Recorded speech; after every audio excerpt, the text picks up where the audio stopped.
Well, thanks, Dana, for the invitation to come and talk a little bit about Recombinetics. And my apologies ahead of time. This is kind of science slides and company slides shown together. This isn't meant to be an advertisement. More to point out, as with Dan, that deploying these technologies in the agricultural market actually is probably the place where it's going to have its first big impact on society. I think we're all very hopeful and expecting very promising things to come out of the application of gene editing to human medicine. But really, it's going to be food first. But genetic engineering in food animals, there really wasn't any money. All that work has been supported by the USDA. And so as an academic researcher, as a professor at the University of Minnesota, we really had to be creative about how we secured funding, and that actually directed us towards biomedical applications. And so as it turns out, food animals play a role in your life in more ways than one. Of course, you eat them. And we've got a really, as Dan was talking about, a strong compulsion to figure out how to make more food for cheaper and in a more sustainable and in a climate adapted way. We already have 1 billion people that are malnourished, and by 2050, if we don't do something, it'll be another 3 or 4 billion on top of that. What will that do to the economics and politics of the world? So we looked for human applications, and that took us to human health, and really with a defect in the system for how we make drugs and test drugs. Moving a drug from the laboratory in through the clinic costs anywhere between $2 to $4 billion per compound, depending on who you ask. Takes about 10 years and has about a 98% failure rate. So that's not really sustainable, and although we really, I got my PhD in a models lab when working on zebrafish. Okay, so I really do believe in the power of models, and there were C. elegans and Drosophila people down the hallway, and we do believe in the power of models, but unfortunately, the therapies that have been effective in curing mouse diseases don't translate to people very well. And so we think that large animal models are going to be better, and we've chosen pigs.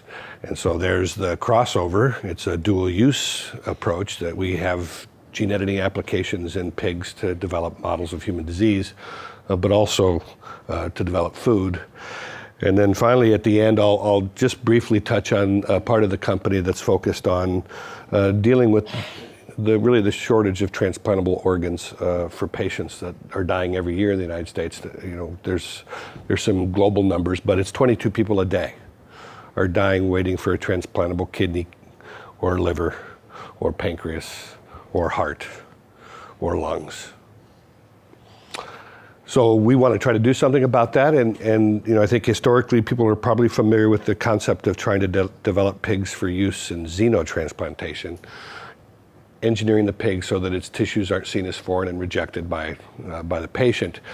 But really we're given the confluence of a lot of technologies, we're really at the point where we're developing potentially therapeutic tissues and organs from a patient's stem cells inside the pig as an in vivo culture system.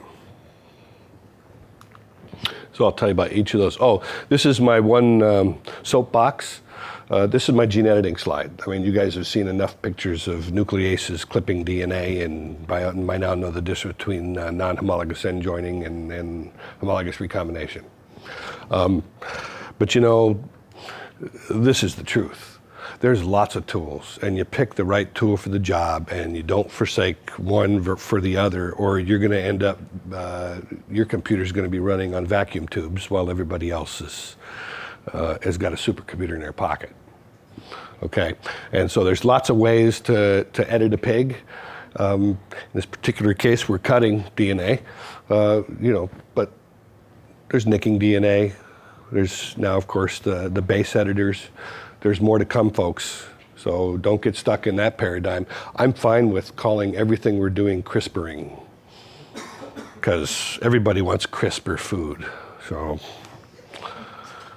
Well, so this is the basis of Recombinetics, is to address these markets. So Excelogen is a brand in the company that's focused on editing livestock, food animals. We're really, in this case, our case, there never was a genetically engineered animal approved for consumption. That salmon just got approved. It took 20 years to get approved as transgenic. And of course, immediately after it got approved by the FDA, after all that time, politicians got up to no good, and you can't even bring that product into the country now. You'll get put in jail. So we were dealing with a situation where we had to be very careful about sort of describing what we're doing and to focus not on novel alleles, not on transgenics, but really using the gene editing technology as a vehicle to accelerate the speed with which we can do genetics. So we're already, I think we run about 4 million DNA chips in the country a year to identify animals that we're going to breed together on the basis of predictive models, quantitative genetics, and that improvement can actually be accelerated, I think, by the use of gene editing, and I'll talk a bit about that. So all of our products that we're taking to the market are actually, we've introgressed natural alleles from other breeds, or we're within a breed bringing the good alleles all together under one hood faster. So I mentioned the model for models. There's already a market there, right? As I deal with regulatory issues here, this market exists, and it's about $2 billion a year market in preclinical research. Pigs are already used in research, and so really we've been focusing on those traits, those diseases for which the model organisms really haven't panned out, and take it to the next level. Take it to pigs, see if we can get a nice model there. And then ultimately, as I mentioned, so Regenivita is that part of the company that's focused on developing therapeutic cells, tissues, and organs using pigs as an in vivo culture system. So just a little bit about each of the sort of areas, and so I can give you some specific examples. I just said this. But look, there's a whole bunch of stuff we want to do in livestock, and they're the same things people want to do and have wanted to do in livestock genetics forever. Any animal breeding. We're focused on some specific humane production applications. That is, there are farm practices that frankly most of us really don't like and could benefit from the power of genetics. Gender selection is important. We either castrate or kill animals that don't have the right gender.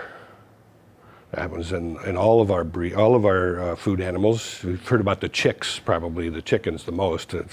You're either a layer or you make meat, a broiler or a layer, one or the other, and so you pick.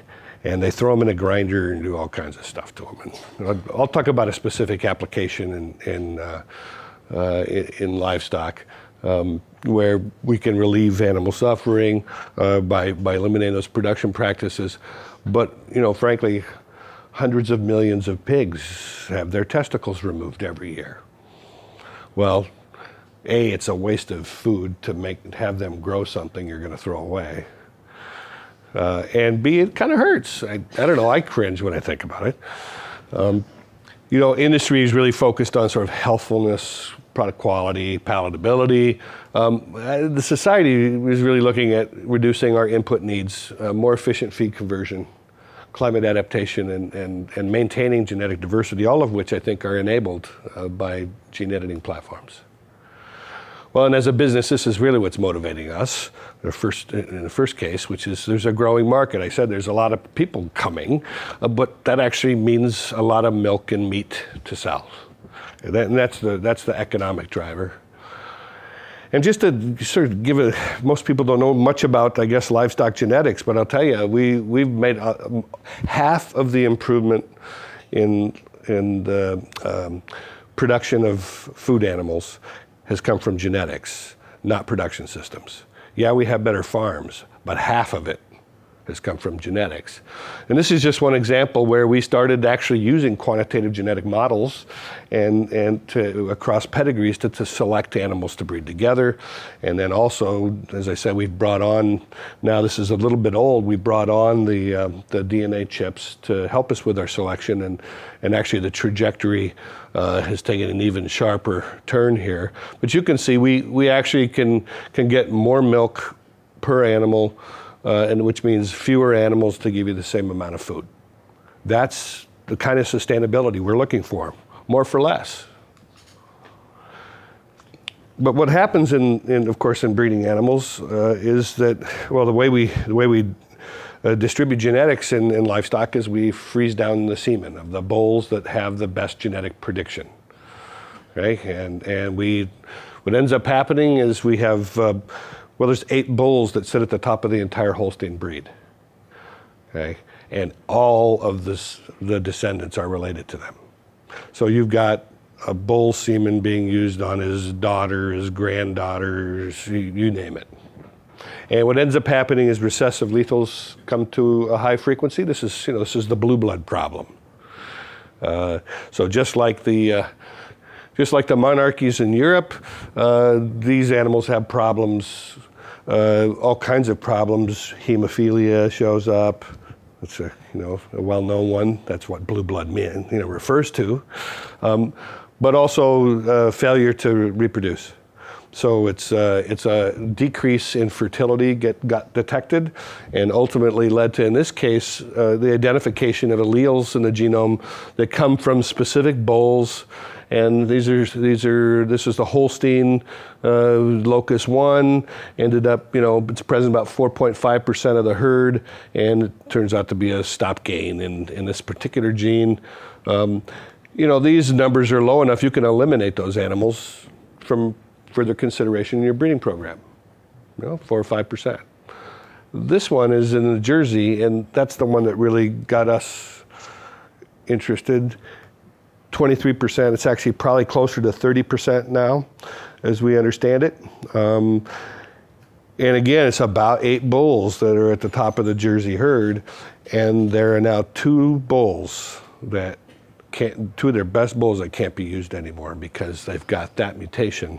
That you can't just not breed those animals. That's like 20 to 30% of your genetic variation, of your genetic potential as you move forward in time. And we can't be throwing away 20 or 30% of the herd every time another recessive lethal rises to an untenable frequency. So we think gene editing is a really great solution for this. And the old way, of course, was crossbreeding. And it really can, you can introgress desirable traits into a herd or a breed, but that dilutes congenital mutations. But then you lose all the other stuff too. And as we're looking at dealing with global food supply, crossbreeding may help you get rid of the bad stuff, but it also dilutes out the adaptive traits that for thousands of years animal agriculture has sought to enrich. And so all of these animals, they're regionally adapted. They are resistant to the diseases locally. They have a resilience to the temperature, and they've got lots of great features. They just happen to be really terrible at producing protein. And so historically what we've done is we're colonialists in the West, right? We take our genetics there. We take a Jersey or a Holstein or any of the various and sundry other genetic breeds and try to produce those in the animals in those places, and they die because they're not thermotolerant and disease resilient, and they weren't really meant to live there. And even when you crossbreed them, it takes multiple generations. The locals don't like the look of them. There's even cultural things. Like, I actually, the BBC radio interview, the guy who was from this country, this Baran cow, he's like, why are you trying to destroy my cultural heritage by dehorning cattle genetically? Well, I'm not. Why does that thing have horns like that? They're hollow. That's a flotation device. These cattle swim across a lake, go back and forth to this one island to have babies. Yeah, strange. but pretty much useless when you think about it, and to us. Well, okay. So then I'm going to go through some examples and pull, as I mentioned, this is, most people don't know this, 15 million cattle a year in the United States have their horns removed. The first time I didn't grow up on a farm, but the first time I saw it was in a video from Mercy for Animals on the ABC Morning News. Undercover, catching footage of a standard farming practice. So the guy's got a calf, and he's got something that's like a soldering iron, and he burns off the horn butts. And it hurts. And the animal bellows, and there's smoke in the air. And the little film clip actually was two animals. And so the first one, it went pretty quick, and it bellowed. It's like, okay, my kids cried louder than that when they got a shot. No big deal. There's the next one that was the problem, because the animal wouldn't sit still and it ended up passing out. And then I saw something very different than what Mercy for Animals saw, which is the guy doing it. His body stiffened and his kind of face, his profile turned. He's visibly upset. But his job is his job, and he has to pick the thing up and kind of wake it up. And once it's awake, then he has to finish the job.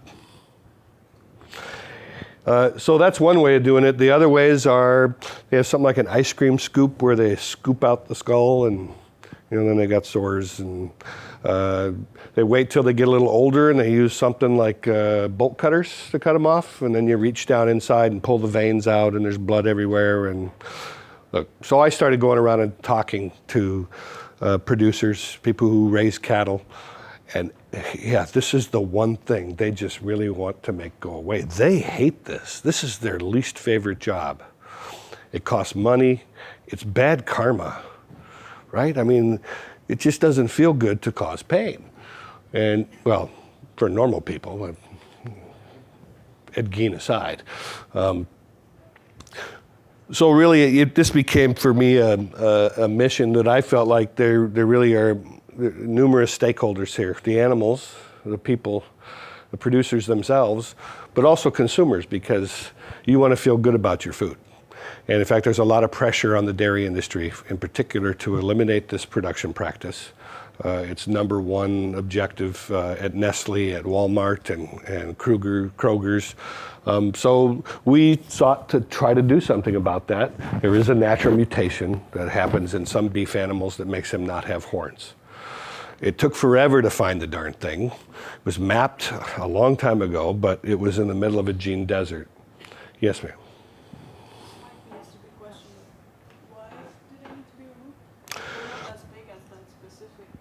No, they're not that big. Well, because they will gore you to death or hurt each other. And in fact, I had a former board member whose mom was gored to death by a dairy cow. I mean, it happens. In fact, there's OSHA regulations that you dehorn these things. You got to protect your people. So yeah, there is this mutation that has, it turns out to be two mutations, as I'll show you. There's probably more out there that result in some animals that don't have horns. So to point out, we just don't understand how it works. There's no gene there. We just found a mutation, and the hypothesis was just based on population analysis, segregation analysis, that this really was, after sequencing numerous animals, was the mutation that caused the trait. But we know that trait is at very low percentage, less than 1% in dairy herds, and so can gene editing do that, or solve that problem for us? And I always put this up, and then I don't say anything other than to say, we tried, this is with talons. There was a small mutation identified that's proposed to correspond to this. It's a 212 base deletion, a 212 base duplication inserted into a 10 base pair deletion of no known function. Okay? And so we either, we've used double-stranded DNA, circular DNA, we've used, long oligos, lots of different templates, and we're able to generate that proper duplication. This is a little bit more difficult than most of the editing we're doing, but, we can get we're getting in some cases up to 5% of the cells of our bovine fibroblasts primary fibroblasts, getting up to 5% homozygosity. And that's what we want. We want a bull to be homozygous because, as it turns out, this is a dominant trait. So that means every descendant would have this allele. And that's what happened, of course. Really, the fear about this, even before we had the animals on the ground, there was in a paper in Russia that was already being called a Frankencow, and right, this is a natural mutation in exactly the same place, and so it's really kind of silly. In fact, that's what happened. Extremely cute calves, and something we didn't know, other people did. This mutation, when homozygous, doesn't just cause no horns, and this is a clone. It had a former life with horns, this animal. So it's from a cell, and we edited it and cloned it. But besides not having horns, actually, the homozygotes have double eyelashes, which makes them extra cute. That is not a Frankenbull. That's just a cute little calf that I'm going to eat. This is from the Nature Biotech paper. Yeah, it works. They're calves. Again, there's no gene edited or genetically engineered animal products on the market, and so we have to go to extreme lengths. So we went ahead and sequenced the genomes of these animals. Happy to discuss the details, but essentially assumed that talons were super sloppy and looked every place where there was likely to be, with a sloppy enzyme, a break in the DNA. Of course, none of that's not true, of course. They have very high specificity, very little off-targeting, and that's actually what we observed when we looked at all 3 million bases of potential space that could be cleaved by assuming 5 mutations on either side of the talon pair, and we didn't see a single indel in those locations, and so we're pretty excited about that, and we're hoping to take that animal to the market actually this year. Here's another example. Again, this is focused on animal welfare, but definitely on production, and this has to do with animals. They don't do that great when it's hot. First thing they do is stop eating, and there's actually a mutation out there. Happened, about 500 years ago. The Spanish dropped cattle off in the Caribbean. The only ones that lived and were able to reproduce had a mutation. And actually, this happened 3 separate times, all around the same time. One in Puerto Rico, that's where we found it. But it also happened in a different cattle breed, different mutation, in Venezuela and one in Colombia. As I'll show you, very interesting mutation. It results in animals that have shorter fur, and it's coarser fur, but it's more sparse, and they have hyperactive sebaceous glands or sweat glands, and they also have a difference in the metabolism in their liver that we're trying to understand. Concept here is, look, we can get about up to it's about $10,000 per cow, because it affects not only the milk, which you get 10% more milk out of a Holstein in hot weather that has this mutation than not, and plus there's the conception interval, the time between getting pregnant is reduced by an entire month. So the concept here is, this is by accident. They were terrible Holsteins. Our approach is we're now introgressing this allele into the best Holstein animals with the idea that we can ship them to hot places and really help improve the production of food in those locations. Because heat stress is terrible. They stop eating, they're like stomachs rupture, and they're not reproductive. And in fact, I met a farmer in Panama.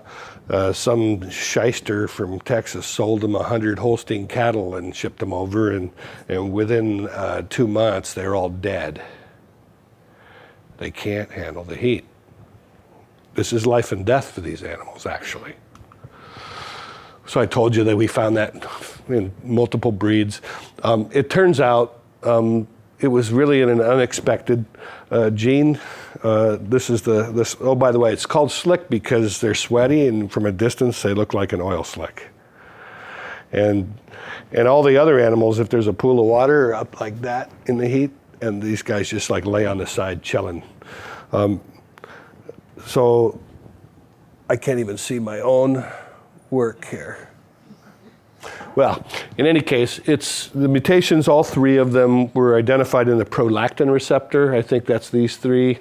And they're all in about the same location. It looks to be, it's a cytoplasmic part of the protein for the prolactin receptor, which, right, prolactin receptor, milk, right? How is that involved with thermal regulation and hair? Well, it is, and it's actually known to be, even from some mouse work. But all these mutations are in the same place, which is a STAT5 interaction domain that seems to be destroyed. And that somehow leads to all these phenotypes. But there's the meat, or the milk of the matter. More milk, lower calving intervals, and these are not even in great Holsteins. So that we're making those animals for both Brazil and Southeast Asia.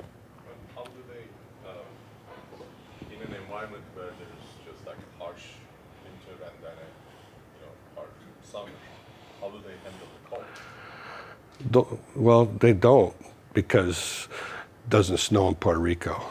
Yeah, fine, but other places. So, right, they have to be locally adapted. And I would say for a cold place, you've seen those big woolly cows? Yeah, we'll go for those.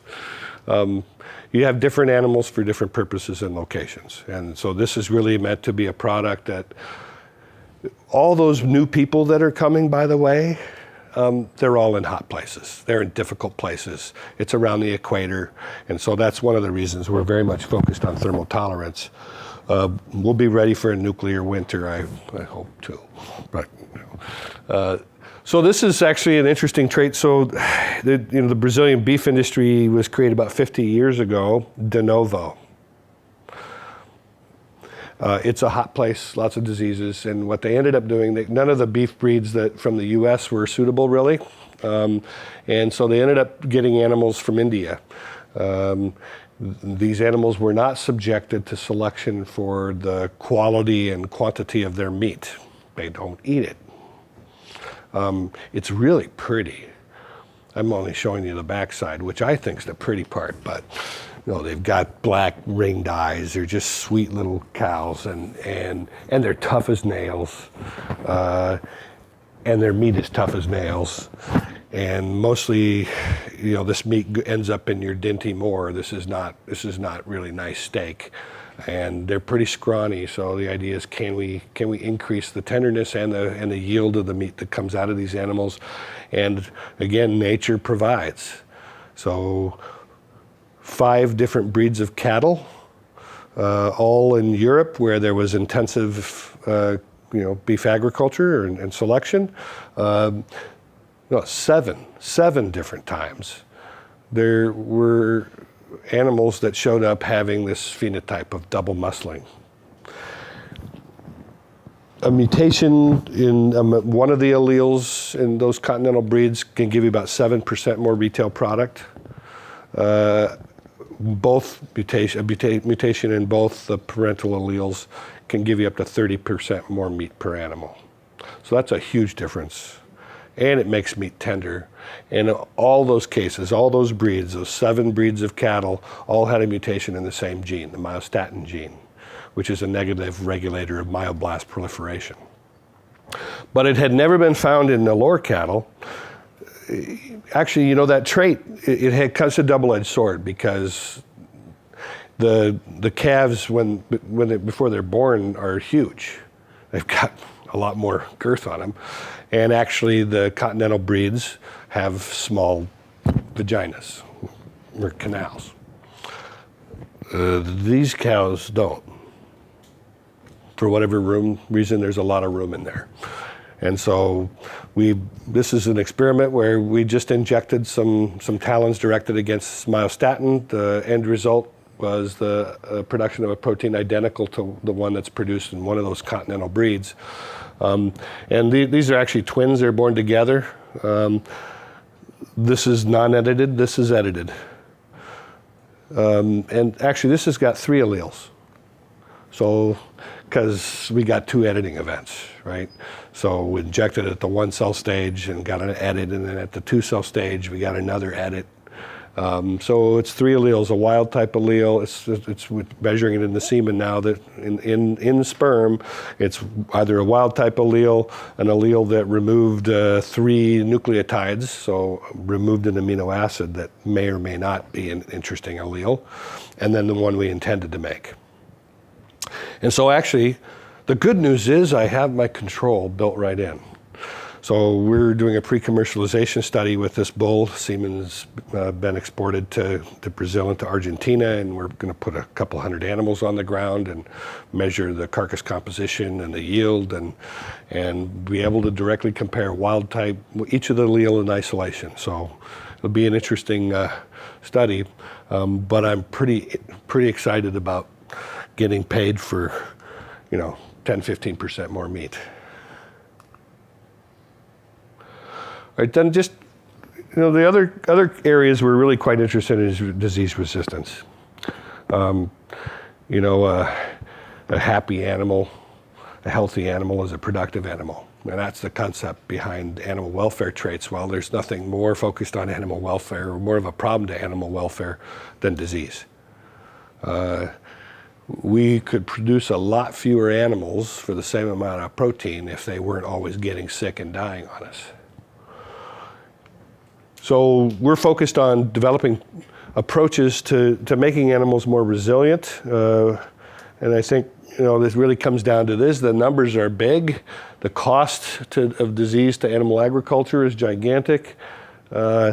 I remember this one, the foot and mouth disease virus in the UK. Remember seeing the footage? I mean, mountains of animals being burned. Right? That's a lot of money being burned. That's a lot of really bad press. That's a lot of waste, and it's a tragedy of tragic loss of life, to be honest. And it probably cost more closer to $50 billion because the UK also had to stop tourism while that FMDV outbreak was going on. You can't have tourists trouncing through the farm fields while you're dealing with that. And of course, there's the bird flu is devastating. Numerous diseases that all represent tremendous cost to the industry and to the production of food. Oops, what did I do? Oh. Well, so we're going after a few targets, just, it's the early days for this field. One of them, is this African swine fever virus resistance is an objective. And actually, this is a resilience, which is, we'll discuss in a minute. But essentially, there is no pork production systems in Africa because of the African swine fever virus. And if they get this virus, they bleed out and die within 48 hours. It's the Ebola of pigs. Well, not all pigs. The warthog in Africa doesn't bleed out and die. It gets sick, gets a fever, and then it's done in a couple days. It gets over it. So there's a mutation that's found in this is the REL-A gene, which is involved with the cytokine storm, which is what's going on with this animal when they bleed out. And that there's a mutation that is predicted to be responsible in warthogs, and we transferred that allele over to pigs, and we'll find out. These animals will go under test this year at the Pirbright Institute to test whether or not they're resistant or resilient against this virus. But here's the problem. They better be resistant. If they're just resilient, trouble. Because you know what? That guy actually is the reservoir for African swine fever virus. So, this is not my area of expertise. I haven't had to sort of wrap my head around this before. Yeah, maybe we ought to make that guy sensitive and the whole thing would go away. But anyway, we'll figure that out. But I'm much more focused on resistance instead. And this is not us. This is a group in Missouri. We're actually working on the very same gene. It costs the U.S. about $2 billion a year, this virus. And so, this actually globally, it's very important. And there's a paper that came out not too long ago showing that they essentially ablated the function of this receptor. It happens to be involved with lots of processes. So we're actually editing individual amino acids in our case. But knocking it out made pigs that they gave them a truckload of PRRS virus and they didn't get sick. So this is a potentially extremely valuable allele for pork production.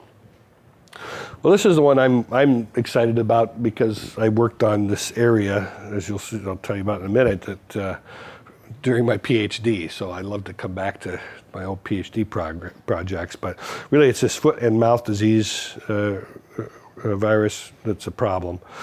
And so there's some interesting things about this. Is a picornavirus. It's an interesting structure to the virus. You all are probably pretty familiar with this iris. This is one of the first viruses. The internal ribosome entry site was identified. This is not translated by cap-dependent message. In fact, it's got another big hairpin here to make sure. But what's interesting about it is that it's all transcribed as a single RNA that then gets translated into a single protein, a polyprotein, that gets cleaved by its own proteases. And so there's L-Pro is the first one. That's the first protease. And so you can see there's several proteases. And what are those for? Well, they're for doing this, which is this is from Perry Hackett, was my CSO and my PhD advisor. This goes back a ways. This is radio-labeled cells, this is Ehrlich cells, I believe. Essentially, at time 0, there's an infection happening, and then it's looking at different time points. What's the protein complement in this protein gel? What you can see is, of course, quite complex cellular protein repertoire, and then over time it gets simpler and simpler, and this is all viral protein production now. By about 3 hours, it's really taken over. And the way it does that is related to my PhD. So it does that by cleaving this protein EIF4G, which is required for the initiation of protein synthesis. So cap-dependent protein synthesis. The 5' cap of an mRNA is bound by EIF4E. The 3' end of RNAs are bound by poly-A binding proteins. And it's EIF4G that brings the two ends together. Because that actually is how protein synthesis is initiated, is you have to have this circularization happen. And so different viruses attack different parts of protein synthesis machinery to help them take over. And so this class beats up on EI4G, cuts it in half. There's another protease that goes after EI4, et cetera. So these are all actually really great targets for beating up on the virus, because this is fundamental. This is not receptor-based, right? It's not something that can be subject to a lot of variation, because it ties to the fundamental protein synthesis machinery. So to us, it represented a potential Achilles heel. If only we could have been able to gene edit. Well, now we can. And so someone is, Lloyd really describes, here's this EIF4G. When you look at where these proteins are getting cut, it's actually in a hinge. There's no known reason there's no known protein activity there. It just gets cut in the middle of nowhere. And so that to us seemed like it could be really flexible.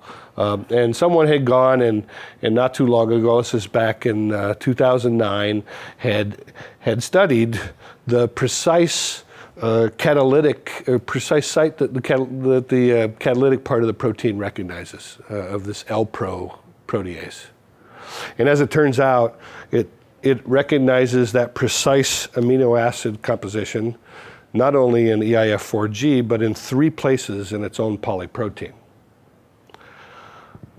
So that is an Achilles heel, because it's going to be impossible for it to, evolve its protease to simultaneously recognize a different site on that EIF4G and mutate all of its sites in its polyprotein.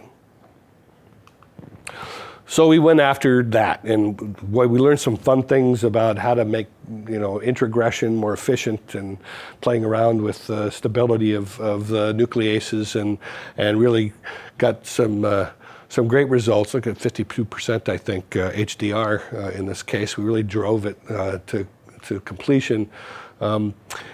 And this is, I don't want to go too much. I'm going a little slow here, so I'm going to just pick up the pace and just tell you that, guess what? When we make the cells and you treat them with L-Pro, we can't test them with the virus. This is something we have to do on Plum Island or in Thailand, which is actually where we're going to do it. But just working with these edited cells in culture and transfecting them with RNA encoding that protease, it's really clear that by putting in these mutations, that EIF4G is protected against cleavage from the protease. And you can see actually the viability of the cells themselves. When you hit them with L-Pro, they take a dive. They get sick. They can't make protein for a while, and so they croak. But when you have the mutation, they're maintaining their viability. I think that's what I just said. So then we went ahead and made the pigs from those edited cells, and yep, we sequenced them. They're the change we wanted, and they're viable. And they still make a racket when you pick them up like all the others. So we're very interested in these pigs, and we're doing the same thing in cattle. Cattle have another gene, so there's multiple genes. So actually, we're now making the one family member of the EIF4G look like the other one in cattle. So it's actually a natural allele, whereas this was a rationally designed allele. We now have a natural allele to work with in cattle. And we'll be putting these animals in places where they get FMDV instead of having to pay people in rubber suits to test our pigs. We'll just walk them down the road. All right, then just a little bit about Surrogen. Again, I gave you the rationale for why pig models, but the bottom line is, again, don't forsake a hammer for a screwdriver or a mouse for a pig, but pigs have a place. And it's for those diseases that the rodent models or any other model out there just doesn't manifest with this. There's not the same genotypic to phenotypic relationship that happens across species, or that it's just not with the right timing or severity in another organism. And so the idea is to use pigs. They're already used in research. About 100,000 pigs are used in biomedical research per year in the US already. We want to quadruple that or something, but let me tell you this about some of the ones we've gone after. Again, it's this idea that pigs are a lot more like people than we are. Even the conserved synteny in pigs is just very close to people. It's maybe 12 translocations across history compared to mice. If you look at the relationship between human chromosome and a mouse chromosome, it's a scrambled mess. Okay, we can actually make translocations in pigs because of their conserved synteny that would be the same translocations as they'll be in pig, because such huge stretches of the chromosomes are conserved in their synteny. So actually, they've also got a fast gestation period, 3 months, 3 weeks, and 3 days. So good turnaround, and you can get big litters just like mice, 10, even up to 20 piglets per litter. So in terms of large animals as a model, this is much more like mice than any of them. And a farmer will go out of business if it costs him more than 98 cents a day per pig to grow them. So cooks will charge at 20 bucks a day per pig, but knowing where that bottom line is important, because I know everybody's paying like $1 or $1.50 a day for a mouse these days. So in any case, we're doing this on the farm, not inside an academic institution. And the rationale is this, that we're identifying causative alleles that make patients sick, whether they be simple traits, Mendelian traits, or complex traits, because actually we can edit multiple locations at the same time. And so it's to replicate the genotype in pigs and characterize them. And if they manifest the same phenotype, then you've got a model that can be used both for safety and efficacy testing, which should facilitate products or potential therapeutics being approved and moving through more effectively. Fail early, fail often. If it's not working in a pig, forget about it. Try something different. That's the rationale. I'm going to make a point about this. No, I'll do it over here. It's all about that money. If you go with $2 billion and a 98% failure, yeah, not so good. So we actually have numerous models that we've developed at various stages of development. We're in commercialization for a couple lines and just about to get there. You know, it's actually the characterization that takes time, and depending on the model, it can be more or less expensive. And for one model, you know, that we're giving PKU, I just have to take a urine sample. I mean, I know they've got it. For atherosclerosis, it's required. We spent about $1.5 million just characterizing the atherosclerosis we've induced. And these are diseases here for which there is no animal model, like polycystic kidney disease, which I'll show you.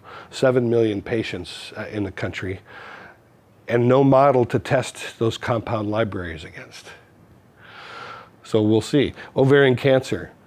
So, you know, really an unmet need. There aren't great ovarian cancer models, and we accidentally made one, but it's turned out to be very, very interesting. So just a bunch of products in the pipeline. I'll just show you a few. This is our atherosclerosis model. Actually, this pig, the Osaba mini pig, has got all 7 hallmarks of type 2 diabetes already.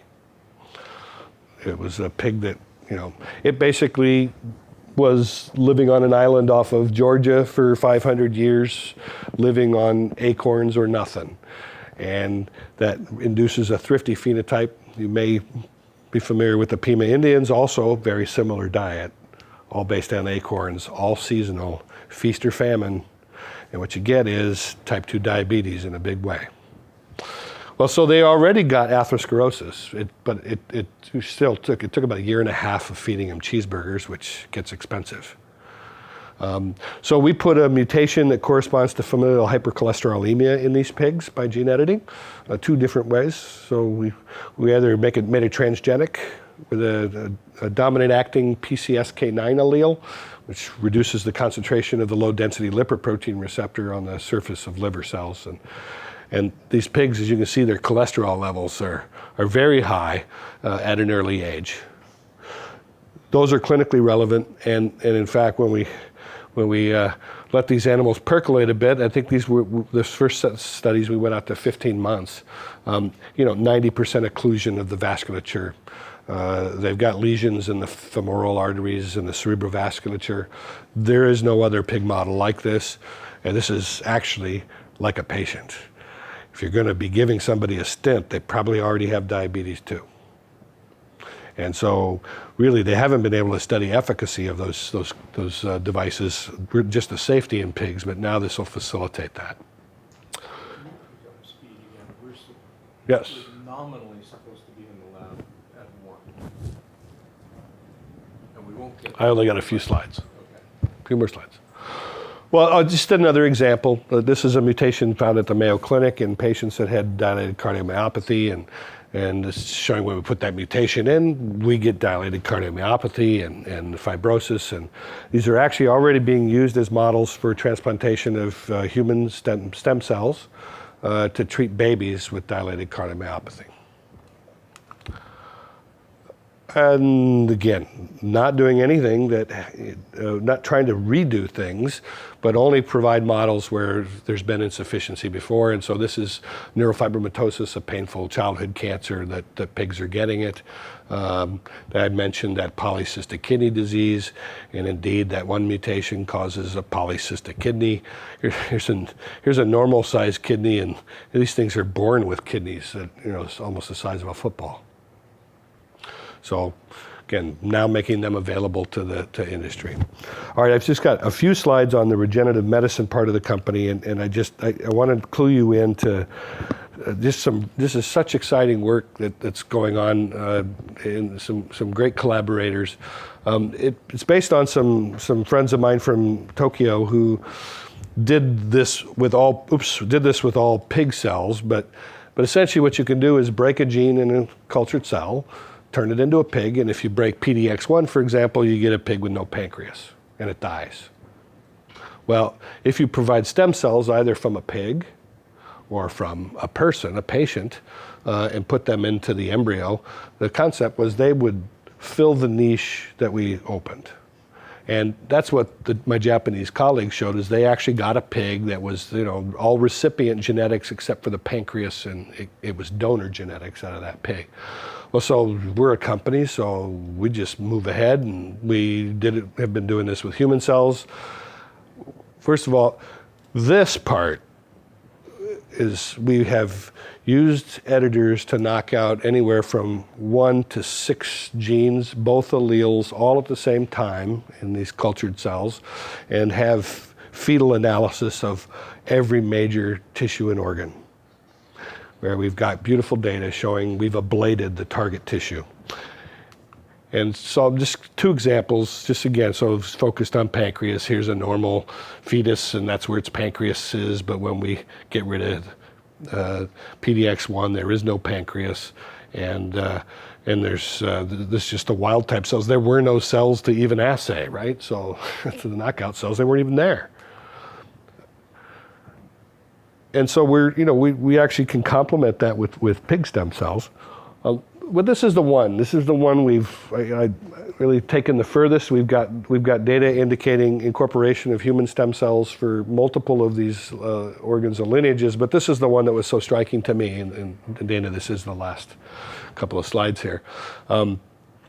So this is a pig embryo, and you can see the human stem cells that we injected into that embryo, and they like it. We put in about 10 cells. They replicate, so they end up being about 20 cells by the time we were looking at them, and they migrate to the proper place in the embryo to become part of the embryo proper. So we've knocked out now a gene called PIDX3. PIDX3 is required for dopaminergic neuron formation, and also for organization of the retinal epithelium in the eye and the lens of the eye, and that's really why I picked this one, because I didn't know if it was going to work at all, and I wanted to see. And so this is a normal pig fetus at day 30. There's no forebrain development, so right, there's no potential for cognitive thought here, folks, just to make clear. That's the knockout. And the lens is gone. You can see that bulbous lens is gone. It's just an eye slit now. And this is what happens in about a third of the fetuses that make it to this 30 days of development. That is a human lens in a pig. And so then we went in and started actually analyzing in more detail, and we're still analyzing these fetuses with some confocal analysis. But this is in the substantia nigra, where the dopaminergic neurons are found, and as evidenced by this tyrosine hydroxylase activity. And when we knock out that gene, they don't have those neurons. Well, these are fetuses that got human stem cells of various kinds, and you can see that actually they're Th positive. We are rescuing, we're complementing with human stem cells. And then this is a stain with a human marker.